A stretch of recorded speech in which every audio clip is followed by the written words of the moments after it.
السلام علیکم۔ امید ہے آپ سب لوگ خیریت سے ہوں گے۔ آج کی ہماری کہانی جس جگہ کے بارے میں ہے، اس جگہ کو دنیا میں سب سے زیادہ ہانٹڈ جگہوں میں سے ایک مانا جاتا ہے۔ اس جگہ کو جو چیز زیادہ انٹرسٹنگ بناتی ہے وہ یہ ہے کہ اس جگہ پر بہت زیادہ سائنٹیفک ریسرچ کی گئی ہے جو آج تک جاری ہے۔ سائنٹسٹ اور ریسرچرز کی ٹیم نے اس جگہ پر 10 سال سے بھی زیادہ کا عرصہ گزارا اور یہ اس جگہ پر 24 گھنٹے رہ کر اس کو مانیٹر کرتے رہے، اور یہ 10 سال کا عرصہ گزارنے کے بعد ان کو جو نتائج ملے وہ بہت ہی دل دہلا دینے والے تھے۔ جس جگہ کے بارے میں ہم بات کرنے والے ہیں یہ جگہ اسکن واکر رینج کے نام سے مشہور ہے۔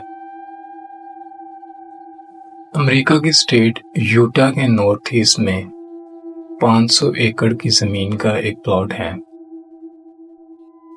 یہ تقریباً سارا صحرا ہے اور اس میں ایک کھیت ہے۔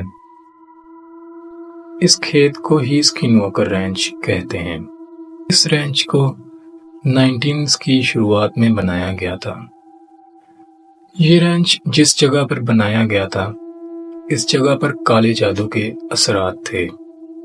دراصل اس رینج کی تعمیر سے پہلے اس جگہ پر نیٹو امریکنز کا ایک قبیلہ نواجو رہا کرتا تھا۔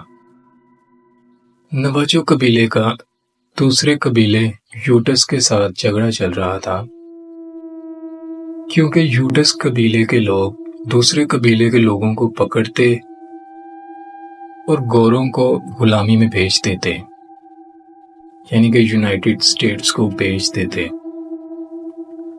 نواجو قبیلے کو مجبوراً اپنی جگہ چھوڑ کر جانا پڑا، کیونکہ یوٹس قبیلے کے لوگ ان کے لوگوں کو پکڑ کر بیچ رہے تھے اور مار رہے تھے۔ نواجو قبیلے نے اس جگہ سے جانے سے پہلے اس جگہ کو کرس کیا، جسے اسکن واکر کرس کہا جاتا ہے۔ نیٹو امریکنز میں اس کرس کی بہت زیادہ اہمیت ہے۔ دراصل یہ کالے جادو کی ہی ایک قسم ہے۔ نواجو قبیلے کا مقصد تھا کہ یہ یوٹس قبیلے کا وہاں رہنا دشوار کر دیں گے اور اپنے اوپر ہونے والے ظلم کا بدلہ لیں گے۔ نواجو قبیلے کا ماننا تھا کہ اس کرس کے بعد جنات جانوروں کی شکل میں اس جگہ پر آتے اور کسی کو اس جگہ پر رہنے نہ دیتے۔ کئی سالوں بعد جب اس جگہ پر یہ رینج بنا تو اس رینج کے مالکان نے اس جگہ پر جانوروں کو کچھ ایسی عجیب چیزیں کرتے دیکھا کہ انہوں نے اس علاقے پر تھوڑی ریسرچ کرنے کا فیصلہ کیا۔ ریسرچ کرنے کے بعد انہیں اسکن واکر رینج کرس کے بارے میں پتہ چلا۔ 1994 میں ٹیری اور گوین نے اسکن واکر رینج کو خریدا۔ دراصل یہ جگہ پچھلے مالکان نے ایسے ہی ویران چھوڑ دی تھی، اس لیے انہیں یہ جگہ مارکیٹ پرائس سے کافی نیچے ملی۔ یہ لوگ بہت ہی زیادہ ایکسائٹڈ تھے اس جگہ پر شفٹ کرتے، کیونکہ یہ ان کے لیے ایک خواب کی تعبیر جیسا تھا۔ یہ لوگ گائے بھینسیں پالتے تھے، اب ان کے جانور 500 ایکڑ کی زمین میں کھلے گھوم سکتے تھے، اس لیے یہ بہت ہی زیادہ خوش تھے۔ جب یہ لوگ آخرکار اس گھر میں شفٹ ہوئے جو اس 500 ایکڑ زمین پر اکلوتا ہی گھر تھا، تو یہ لوگ اتنے زیادہ ایکسائٹڈ تھے کہ ان لوگوں نے کچھ ایسی چیزیں اندیکھی کر دیں کہ جو انہوں نے اس گھر میں داخل ہوتے ہی نوٹس کی تھیں۔ جیسا کہ جب یہ لوگ اس گھر میں داخل ہوئے تو انہوں نے دیکھا کہ گھر کی ہر کھڑکی پر تالا ہے اور گھر کے سامنے اور پیچھے والے دروازوں کے باہر بھاری بھرکم چینز پڑے ہوئے تھے، جیسا کہ کبھی اس جگہ پر بہت بڑے گارڈ ڈاگز رکھے ہوں۔ انہوں نے سوچا کہ شاید پچھلے مالک نے اپنی حفاظت کے لیے گارڈ ڈاگز رکھے ہوں۔ انہوں نے سامان کو ان لوڈ کرنے کے لیے کچھ رشتہ داروں کو بلایا ہوا تھا۔ یہ گھر پراپرٹی کے بالکل سینٹر میں تھا اور یہ تقریباً ہر سمت میں آسانی سے دیکھ سکتے تھے کیونکہ یہ کھلا میدان تھا، بس کچھ جگہوں میں ہی جنگل تھا۔ جیسے یہ ٹرک سے سامان آف لوڈ کر رہے تھے تو ٹیری نے سامنے درختوں کی طرف دیکھا۔ کافی دور سے ایک بہت بڑا بھیڑیا آہستہ آہستہ ان کی جانب آ رہا تھا۔ اس نے سوچا پریشان ہونے والی کوئی بات نہیں، یہ بھیڑیا بہت ہی دور ہے، کیونکہ یہ جانور پالتے تھے اور اپنے جانوروں کو جنگلی جانوروں سے بچانا ان کے لیے عام سی بات تھی۔ پھر بھی ٹیری نے احتیاطاً اپنی فیملی کو بتایا کہ ایک بھیڑیا دور سے ہماری طرف آ رہا ہے۔ اب ساری فیملی ٹرک کے پاس کھڑے اس بھیڑیے کو دیکھ رہے تھے۔ جیسے یہ بھیڑیا آہستہ آہستہ ان کی جانب آ رہا تھا تو ٹیری نے دیکھا کہ یہ بھیڑیا کچھ 100 گز کی دوری سے سانپ کی طرح چلتا ہوا ان کی طرف آ رہا ہے۔ ٹیری نے وہاں لگی فینس کو نوٹس کیا جہاں بھیڑیا تھا۔ فینس کی اونچائی 6 فٹ تھی۔ ٹیری نے دیکھا کہ یہ بھیڑیا تقریباً 6 فٹ سے بھی لمبا تھا اور وہ کھڑا سوچ رہا تھا کہ میں نے اپنی زندگی میں اتنا بڑا بھیڑیا نہیں دیکھا۔ ٹیری نے دیکھا کہ یہ بھیڑیا بالکل بھی غصے میں یا خوفناک نہیں تھا،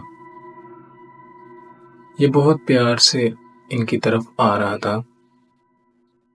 اب ساری فیملی دن کی روشنی میں کھڑے اس بھیڑیے کی طرف دیکھ رہے تھے جو ان کی جانب آ رہا تھا۔ ان سب کو ایسا لگا کہ جیسے یہ کسی ٹرانس میں ہے، یعنی کہ اپنے حواس میں نہیں، جیسا کہ ایک بہت بڑا جانور ان کی طرف آ رہا ہے، لیکن انہیں کسی قسم کا خوف نہیں تھا، یہ بس اسے دیکھ رہے تھے۔ بھیڑیا آہستہ آہستہ اپنی دم ہلاتے ٹیری کے فادر کی جانب جاتا ہے جو ان کی سامان اتارنے میں مدد کر رہا تھا۔ جیسے ہی بھیڑیا اس کے باپ کی طرف پہنچا تو ٹیری کے فادر نے اپنا ہاتھ بڑھایا اور اس بڑے سے بھیڑیے کے سر پر سہلانے لگا، اور یہ بھیڑیا کسی پالتو کتے کی طرح بہیو کر رہا تھا، جیسے کہ کوئی پالتو کتا ہو۔ اور اس فیملی نے اس بھیڑیے کو دیکھ کر کسی قسم کا کوئی ریئیکٹ نہیں کیا، جیسے کہ وہ کسی ٹرانس میں تھے۔ انہیں یہ احساس تھا کہ شاید یہ بھیڑیا ہمیں کچھ نہیں کرے گا، لیکن پتہ نہیں کیوں انہیں یہ احساس تھا۔ جیسے ہی یہ بھیڑیا ان کے پاس سے ہوتا ہوا بھینسوں کے طبیلے کے پاس پہنچا تو اس طبیلے کے لگے جنگلے میں ایک بچڑے نے اپنا سر باہر نکالا ہوا تھا۔ جیسے ہی یہ بھیڑیا اس جنگلے کے پاس پہنچا تو اچانک اس بھیڑیے نے اس بچڑے کا پورا سر اپنے جبڑوں میں دبوچ لیا اور اس پورے بچڑے کو اس جنگلے سے باہر کھینچنے کی کوشش کرنے لگا۔ جیسے ہی ان سب نے یہ دیکھا تو یہ اچانک ایسے ہوش میں آئے اور اپنے جانور کو بچانے کی کوشش کرنے لگے۔ اس بچڑے کو بچانے کی پوری کوشش کرتے ہیں۔ یہ کلہاڑیوں سے اس بھیڑیے کو مارتے ہیں، لیکن بھیڑیے کو کوئی اثر نہیں ہوتا۔ یہ پوری کوشش کرتے ہیں اس بچڑے کو بچانے کی، حالانکہ بھیڑیا ان لوگوں پر بالکل بھی حملہ نہیں کرتا اور نہ ہی اس بچڑے کو چھوڑتا ہے۔ ٹیری اپنی رائفل پکڑتا ہے اور اس بھیڑیے پر گولیاں چلاتا ہے، پھر بھی اس بھیڑیے پر گولیوں کا بھی کوئی اثر نہیں ہوتا۔ کئی کوششیں کرنے کے بعد بھیڑیا خود ہی تھک کر اس بچڑے کو چھوڑ دیتا ہے۔ ٹیری ایک بار پھر پر گولی چلاتا ہے، لیکن اس بھیڑیے پر گولی کا کوئی اثر نہیں ہوتا۔ بھیڑیا آہستہ آہستہ جنگلوں کی طرف واپس جانے لگتا ہے۔ انہوں نے نوٹس کیا کہ جیسے ہی بھیڑیا ان کے پاس آیا اور وہاں بہت ہی زیادہ بری اسمیل آنے لگی، ٹیری اور اس کے بیٹے بھیڑیے سے چھٹکارا پانے کا فیصلہ کرتے ہیں، کیونکہ یہ اب ان کے جانوروں کے لیے بہت بڑا خطرہ بن گیا تھا۔ یہ اس کا پیچھا کرتے جنگل میں پہنچ جاتے ہیں، جہاں کیچڑ پر اس بھیڑیے کے پنجوں کے نشان تھے۔ یہ اس بھیڑیے کے پنجوں کے نشانوں کا پیچھا کرتے ہیں، اور اچانک ہی اس بھیڑیے کے پنجے اس کیچڑ سے غائب ہو جاتے ہیں، اور یہ سوچ رہے تھے کہ ایسا کیسے ہو سکتا ہے، اتنا بڑا جانور اچانک کیسے غائب ہو سکتا ہے۔ یہ لوگ گھر واپس لوٹ آتے ہیں اور اپنی فیملی کو بتاتے ہیں کہ جیسے ہم اس بھیڑیے کے پیچھے گئے، نہ تو ہمیں کوئی خون اور نہ ہی کسی قسم کے اس کے نشان ملے، جیسا کہ یہ جنگل میں داخل ہوا اور اچانک غائب ہو گیا، اور یہ ان کا اس گھر میں پہلا دن تھا۔ اب یہ بھیڑیا ان کے لیے بہت بڑا مسئلہ بن چکا تھا، کیونکہ یہ ان کے جانوروں کے لیے خطرہ بن گیا تھا، اور یہ سوچ رہے تھے کہ ایک بھیڑیا جو ایک نارمل بھیڑیے سے 3 گنا بڑا ہے، اب وہ ان کے جانوروں کا شکار کرے گا، اور جس پر گولیوں کا کوئی اثر نہیں ہوتا۔ ادھر ٹیری کی وائف کوئن سوچ رہی تھی کہ شاید میں ذہنی طور پر پاگل ہو چکی ہوں۔ اس کے ساتھ کچھ ایسے واقعات پیش آئے تھے کہ اسے لگتا تھا کہ شاید میرا دماغ میرا ساتھ نہیں دے رہا، یا شاید میں پاگل ہوں۔ جیسا کہ پہلے ہفتے یہ مارکیٹ سے گروسری کا سامان لے کر آئی، اور یہ سارا سامان کچن میں اپنی اپنی جگہ پر رکھ دیا۔ جیسے یہ سامان رکھ کر دوسرے کمرے میں گئی، اور جب یہ واپس آئی تو دیکھا کہ ساری گروسریز بیگز میں واپس پڑی تھی، اور یہ دیکھ کر وہ سوچتی رہی کہ شاید میں نے سامان اپنی جگہ پر واپس رکھا یا میں بھول گئی۔ ایسے ہی پہلے ہفتے میں ٹیری فینس لگانے کے لیے گڈھے کھود رہا تھا، اور گڈھے کھودنے کے لیے اس کے پاس ایک آلہ تھا جس کا وزن تقریباً 50 کلو تھا۔ فینس کے لیے گڈھے کھودتے لنچ کا ٹائم ہوا تو اس نے بریک لینے کا فیصلہ کیا۔ گڈھے کھودنے والی یہ مشین ٹیری نے جہاں آخری دفعہ گڈھا کھودا وہیں چھوڑ کر ٹیری واپس گھر چلا گیا۔ جیسے ہی وہ کھانا کھا کر واپس آیا تو اس نے دیکھا کہ یہ اس کی مشین غائب تھی۔ وہ واپس گھر گیا اور اس نے اپنے بیوی بچوں سے پوچھا کہ شاید تم لوگوں نے گڈھے کھودنے والی میری مشین دیکھی، تو ان سب نے کہا کہ نہیں، ہم سارا دن گھر میں ہی تھے، سو اسے یہ اپنی مشین نہیں ملی۔ ایک ہفتے کے بعد ٹیری اس علاقے کا معائنہ کر رہا تھا کہ یہاں پر کوئی بھیڑیے تو نہیں۔ جیسے ہی وہ درختوں کے پاس پہنچا تو اس نے دیکھا کہ اس کی یہ مشین ایک درخت پر ہوا میں لٹکی ہوئی تھی، جس کا وزن تقریباً 50 کلو سے بھی زیادہ تھا۔ اور جیسے ہی ٹیری واپس اپنے گھر پہنچا تو اس نے اپنی وائف کو یہ واقعہ بتایا کہ اس کا فینس ڈگنگ ٹول کیسے درخت کے ساتھ لٹکا ہوا تھا، اور اس کی وائف نے بھی اسے بتایا کہ کیسے گروسری اپنی جگہ پر واپس آ گئی تھی، حالانکہ میں نے ساری گروسری کچن میں اپنی اپنی جگہ پر رکھ دی تھی۔ اور یہ باتیں سن کر اب پوری فیملی خوفزدہ ہو گئی تھی۔ اب یہ ساری باتیں سننے کے بعد پوری فیملی خوفزدہ ہونے لگی۔ کچھ ہی ہفتوں کے بعد ٹیری کو اپنی پراپرٹی پر کافی فاصلے پر لائٹس دکھنے لگیں۔ ٹیری نے سوچا کہ شاید یہ ہیڈ لائٹس ہیں، شاید کوئی راستہ بھول گیا اور اس کی پراپرٹی پر آ گیا۔ پہلے تو اس نے یہی سوچا۔ جب یہ روز کی بات بن گئی، اس نے سوچا کہ شاید اس کی زمین پر کوئی بنا اجازت کے شکار کر رہا ہے۔ تو ایک رات ٹیری ان لائٹس کا پیچھا کرنے کا فیصلہ کرتا ہے، کیونکہ وہ بہت ہی غصے میں تھا، کیونکہ اس کی پوری فیملی بہت زیادہ پریشان تھی۔ اب یہ سارا غصہ اس آدمی پر نکالنے والا تھا جو اس کی پراپرٹی پر بنا اجازت کے شکار کر رہا تھا۔ جیسے ہی آہستہ آہستہ یہ اس لائٹ کے پاس پہنچا تو اس نے نوٹس کیا کہ وہاں کوئی آواز نہیں تھی، جیسے کہ گاڑی سے آواز آتی ہے۔ جیسے ہی وہ آہستہ آہستہ اس لائٹ کے پاس پہنچتا ہے اور وہ لائٹ آہستہ آہستہ اس سے پیچھے ہٹنے لگتی ہے، اور وہ بھی بنا کوئی آواز کیے۔ وہ سوچ رہا تھا کہ شاید یہ کوئی ٹرک ہے، اور یہ کیسے بنا آواز کیے چل رہا ہے۔ جیسے ہی وہ اس لائٹ کے قریب پہنچا اور یہ لائٹ آسمان میں اٹھی اور غائب ہو گئی، اور اس نے سوچا کہ یہاں یہ سب کیا ہو رہا ہے۔ اب سردی آ چکی تھی اور یہ بہت ہی شدید سردی تھی۔ ایک رات وہ اپنے جانوروں کی گنتی کر رہا تھا اور اس کی ایک گائے کم تھی، اور یہ پوری پراپرٹی پر اس کو ڈھونڈ رہا تھا سوائے ایک جگہ کے جہاں اس نے نہیں چیک کیا۔ جیسے ہی یہ جنگل میں پہنچا تو اس نے اس گائے کے پیروں کے نشان نوٹس کیے، اور یہ سوچتا ہے کہ شکر ہے میری گائے مل گئی۔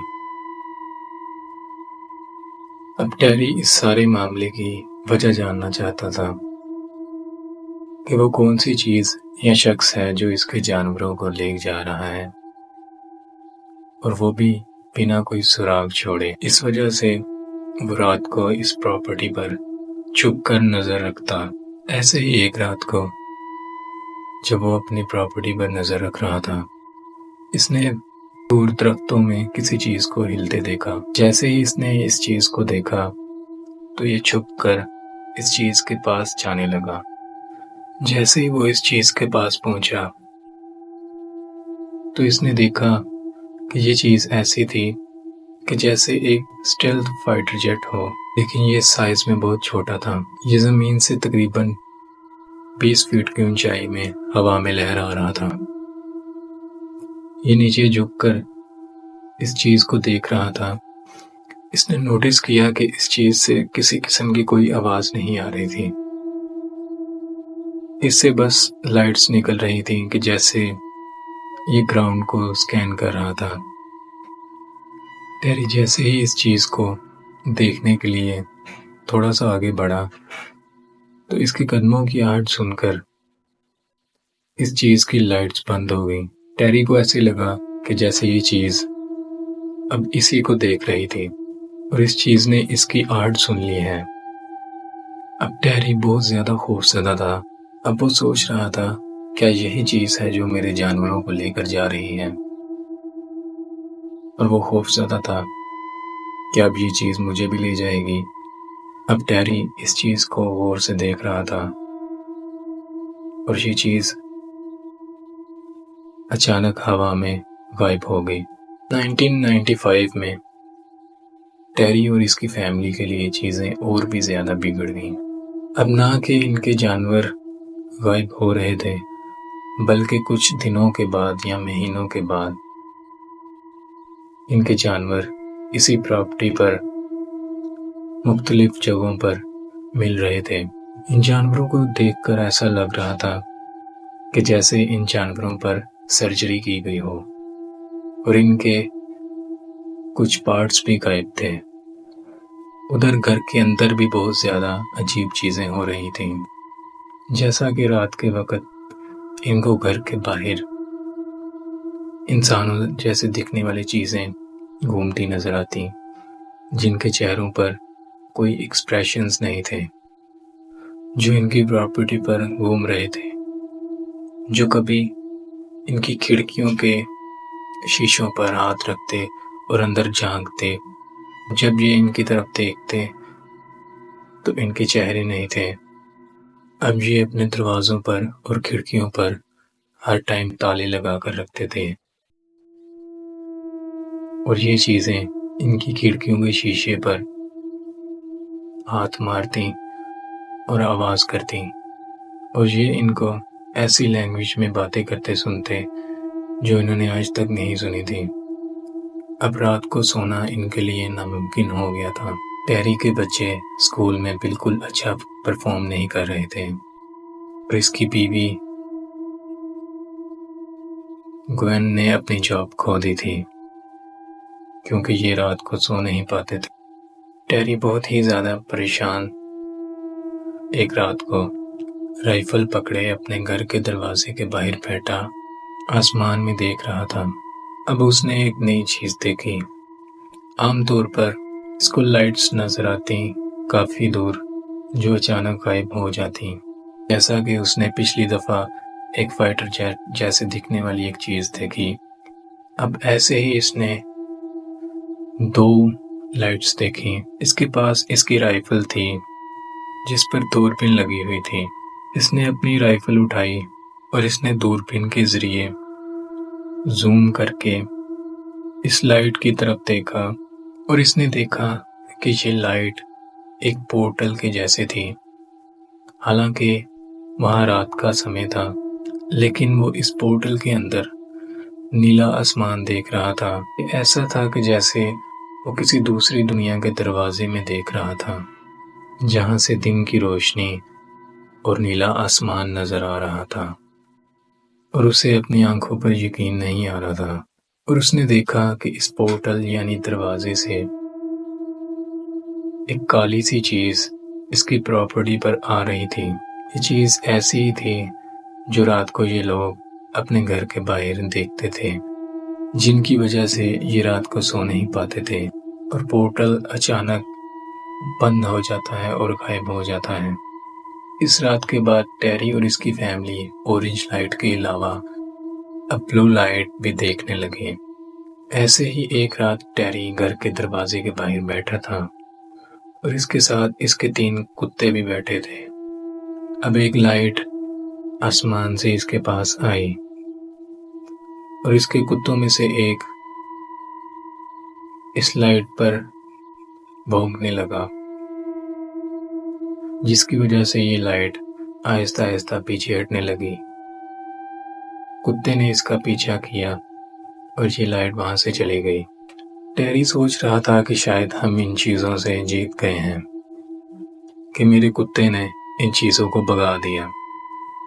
کتا اس لائٹ کے پیچھے جنگل کے پاس پہنچ گیا۔ اچانک ٹیری نے اپنے کتے کی چلانے کی آواز سنی اور ٹیری بہت زیادہ خوفزدہ ہو گیا۔ ٹیری اٹھا اور گھر کے اندر واپس چلا گیا۔ اگلی صبح وہ جب اٹھے تو ٹیری اور اس کے بیٹے اپنے کتوں کو ڈھونڈنے کے لیے جنگل میں گئے۔ جنگل میں ان کو ایک جگہ راکھ کے 3 ڈھیر ملے، جیسا کہ ان 3 جگہوں پر کوئی چیز چلائی گئی تھی، اور یہ 3 راکھ کے ڈھیر ٹیری کے کتوں کے ہی تھے، جنہیں رات کو کسی نے جلا دیا اور وہ راکھ بن گئے۔ اس چیز کو دیکھ کر ٹیری نے سوچا کہ بس اب اور نہیں، اب اس جگہ پر ہم اور نہیں رہ سکتے۔ اب اس نے اس پراپرٹی کو بیچنے کا فیصلہ کیا اور یہ قریبی نیوز آؤٹ لیٹ میں گیا اور اس نے ان سب واقعات کو بتایا جو اس کے ساتھ اس کی پراپرٹی میں پیش آئے۔ جب اس کی کہانی کو ایک بلینئر جس کا نام رابرٹ بگیلو ہے نے سنا، جس نے اربوں ڈالر لگا کر ایک ٹیم تیار کی جس کا مقصد صرف پیرانارمل ایکٹیویٹیز پر ریسرچ کرنا تھا۔ رابرٹ بگیلو کو ان چیزوں میں بہت زیادہ دلچسپی تھی۔ وہ پیرانارمل چیزوں کو انویسٹیگیٹ کرنا چاہتا تھا۔ جب اس نے دیکھا کہ یہ پراپرٹی سیل کے لیے ہے تو اس نے اس پراپرٹی کو خریدنے کا فیصلہ کیا۔ اس نے فیصلہ کیا کہ یہ پراپرٹی میں اپنی سائنٹیفک ریسرچ ٹیم کے لیے ہیڈ کوارٹرز بنانے میں استعمال کروں گا، اور اس نے یہ پراپرٹی خرید لی۔ حالانکہ ٹیری اس پراپرٹی پر بالکل بھی رہنا نہیں چاہتا تھا، لیکن وہ بہت زیادہ کیوریس تھا۔ وہ جاننا چاہتا تھا کہ آخر اس پراپرٹی پر کیا چیز تھی جو ان کے ساتھ یہ سب کر رہی تھی۔ سو اس نے اس رینچ پر ایز اے مینیجر رہنے کا فیصلہ کیا، کیونکہ رابرٹ بگیلو اور اس کی ٹیم بزنس مین اور سائنٹسٹ تھے، اور ان کا رینچ پر یا کھیت پر کسی قسم کا کوئی ایکسپیرینس نہیں تھا۔ سو انہوں نے اس کو رکھنے کا فیصلہ کیا۔ اب ٹیری حالانکہ اس رینچ پر موجود تھا، لیکن اس رینچ کا مالک رابرٹ بگلو تھا۔ رابرٹ بگلو نے جو ریسرچ ٹیم بنائی، اس کا نام تھا national institute for discovery science, اور NITS NITS for short. Robert Bigelow نے یہ ٹیم اسکن واکر رینچ خریدنے سے کئی سال پہلے کی بنائی تھی۔ اس ٹیم میں رابرٹ بگلو نے ایسے آدمی چنے جو بہت ہی زیادہ قابل تھے، اور یہ لوگ ان چیزوں پر بالکل یقین نہیں کرتے تھے، یہ صرف سائنٹیفک فیکٹس جاننا چاہتے تھے۔ اور جب یہ ٹیم اسکن واکر رینچ پر پہنچی تو انہوں نے سب سے پہلے جو کام کیا وہ یہ تھا کہ کیا ٹیری اور اس کی فیملی جو کہانی سنا رہے تھے وہ سچ ہے یا جھوٹ ہے۔ پہلا سال اس ٹیم نے جو ٹیسٹ کیے، اس کا نتیجہ اس ٹیم نے یہ نکالا کہ یہ جو کہانیاں سنا رہے ہیں وہ جھوٹ نہیں تھیں۔ پہلے سال اس ٹیم کے ساتھ کچھ ایسا خاص نہیں ہوا سوائے کچھ واقعات کے، جیسا کہ ٹیری اور اس کی بیوی نئے پیدا ہونے والے بچڑوں کو ٹیگ لگا رہے تھے، اور جیسے ہی ایک بچڑے کے کان پر انہوں نے یلو ٹیگ لگایا، اور لگا کر جیسے ہی یہ آگے بڑھے دوسرے بچڑوں کو ٹیگ لگانے کے لیے، ابھی 30 یا 40 منٹ ہوئے تھے کہ انہوں نے اس بچڑے کو دیکھا، اور یہ دوسرے بچڑوں کی طرف متوجہ تھے۔ اچانک ان کا کتا اس جانب جہاں یہ بچڑا تھا گھرانے لگا۔ جیسے ہی انہوں نے اس جانب دیکھا تو انہیں کچھ نظر نہیں آیا۔ جیسے ہی یہ بچڑے کی جانب پہنچے تو انہوں نے دیکھا کہ بچڑا کٹا ہوا پڑا ہے، اور اس کا سر اور اس کی ٹانگیں غائب تھیں۔ یہ کٹس ایسے تھے کہ جیسے کسی ڈاکٹر نے بہت ہی احتیاط سے لگائے ہوں۔ جب ٹیری اور گوین نے یہ دیکھا تو انہوں نے فوراً نیڈس ریسرچرز کو بلایا۔ جیسے ہی وہ ریسرچرز وہاں پہنچے تو وہ بچڑے کو دیکھتے ہی دنگ رہ گئے۔ ریسرچرز نے دیکھا کہ جیسے اس بچڑے کو کسی میڈیکل ایکسپرٹ نے بہت ہی احتیاط سے کاٹا ہو، اور اس بچڑے پر بالکل بھی خون نہیں تھا۔ یہ سب دیکھتے ہی ریسرچرز کی ٹیم نے پوری پراپرٹی کو چھاننے کا فیصلہ کیا، اور انہوں نے رینچ پر گارڈ ڈاگز رکھے تھے الگ الگ جگہوں پر جہاں پر انہوں نے پوسٹ بنائی تھی۔ یہ سب کتے ایک ہی جانب دیکھ رہے تھے۔ جب ٹیم نے یہ دیکھا تو انہوں نے اس جانب جانے کا فیصلہ کیا جہاں کتے دیکھ رہے تھے۔ جیسے ہی وہ اس جانب درختوں کی طرف پہنچے تو ٹیری کو ایک چیز دکھی۔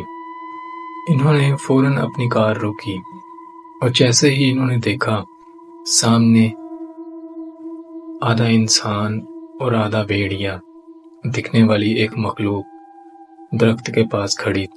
ٹیری نے اچانک اپنی رائفل اٹھائی اور اس چیز کو گولیاں مارنے لگا، اور یہ سب منظر یہ ساری ریسرچرز دیکھ رہے تھے اور یہ سوچ رہے تھے کہ یہ کیا چیز ہے۔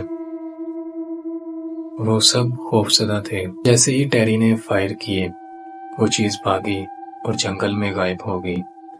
ٹیم پورے جنگلوں میں پھیل گئی اور اس چیز کا پیچھا کرنے لگی۔ ان کو اس چیز کے فٹ پرنٹس ملے جو کافی زیادہ بڑے تھے۔ کافی دیر جنگل میں اس چیز کو ڈھونڈنے کے بعد انہیں اس چیز کا کوئی ٹریس نہیں ملا، جیسے کہ یہ چیز اچانک غائب ہو گئی۔ اچانک ان سب کو ایک بہت ہی بری اسمیل آنے لگی۔ اس واقعے کے بعد نیڈس ریسرچرز کو یقین ہو گیا کہ اس جگہ پر واقعی کچھ ایسی چیزیں ہیں جو انسانی سوچ سے باہر ہیں۔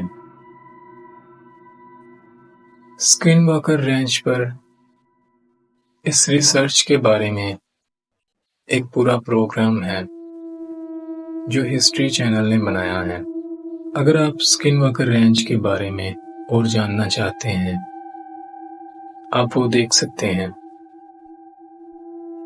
کیونکہ ایک ویڈیو میں یہ سارے واقعات بتانا ناممکن ہے، کیونکہ یہ کہانی بہت ہی زیادہ لمبی ہے۔ اگر آپ کو ایسی کہانیاں پسند ہیں تو ہمارے چینل کو سبسکرائب کریں، اور اگر آپ کو یہ کہانی پسند ہے تو پلیز لائک کریں اور کمنٹ کریں۔ شکریہ، اللہ حافظ۔